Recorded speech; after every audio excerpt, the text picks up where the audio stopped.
विपदि धैर्य मथा हृदय सम सदसि वाक् पटुता युधि विक्रम यशसि चाभि रुचिर व्यसनम श्रुतौ प्रकृति सिद्धमिदं महात्मनः। अर्थात विपदा में धैर्य, छोटों को क्षमा कर देना, सभा में सही समय पर सही वाक्य बोलना, युद्ध में वीरता दिखाना, यश प्राप्ति की इच्छा होना और वेदों को पढ़ने की आदत होना, इन सभी गुण जिसमें होते हैं वही महात्मा होता है।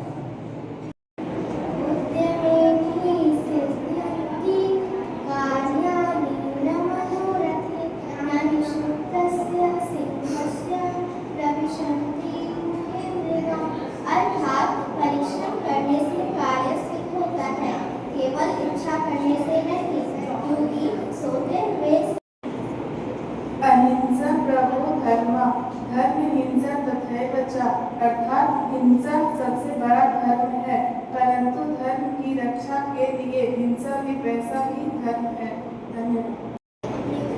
आलस्यं हि मनुष्याणां शरीरस्थो मानृपु नास्ति उद्यम समो बन्धु यं कृत्वा नाशीदति।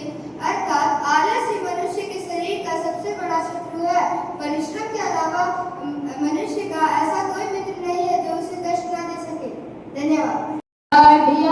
धियो हरति सिंचति वाचि सत्यं मानुन्नीतं लक्ष्मीं तनोति वितनोति च दिस्युकिरीटम्।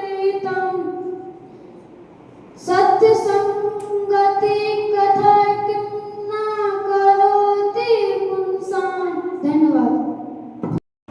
आरंभ पूर्वी क्षयणी क्रमेण लघवी पुरा वृद्धिमती च पश्चात् दिनस्य पूर्वात् परात् भिन्ना छायेव मैत्री खल सजनाना। इसका अर्थ है कि हर व्यक्ति यानी दुष्ट व्यक्ति दोपहर की तरह दोस्ती करते हैं, जैसे शाम को ढल जाते हैं, और जो सज्जन व्यक्ति जो होते हैं वो सुबह की रोशनी की तरह होते हैं, जो दोपहर की धूप की तरह बन जाते हैं। धन्यवाद। दानं भोगो नासस्तिष्यो गत्यो भवन्ति वित्तस्य यो न ददाति न भुङ्क्ते तस्य तृतीया गतिर्भवति। धन की 3 गति होती है, दान, भोग और नाश। जो व्यक्ति दान नहीं करता, भोग नहीं करता, वे तीसरे गति को प्राप्त होता है। धन्यवाद।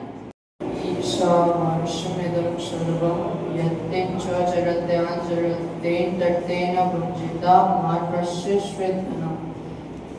पहली पट्टी का यह अर्थ है कि ईश्वर के द्वारा हमें दिए गए सारी चीजों को अच्छी तरह इस्तेमाल करना चाहिए।